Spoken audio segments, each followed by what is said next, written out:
ketika saya dikenakan isolasi, banyak yang memberikan bantuan, ada berupa kopi, teh, dan kemudian saya juga gelorakan semangat juang tentang Satyam Eva Jayate bahwa kebenaran akan menang.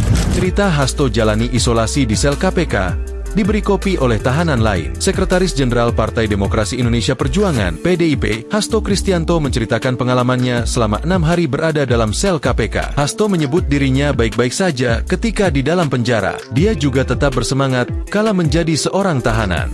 Hari ini saya menjalani pemeriksaan kembali dan perlu saya tegaskan bahwa ketika menjalani status sebagai tahanan, kondisi saya baik-baik saja dan tetap bergelora semangat juang itu, karena ini adalah perjuangan untuk mendapatkan keadilan.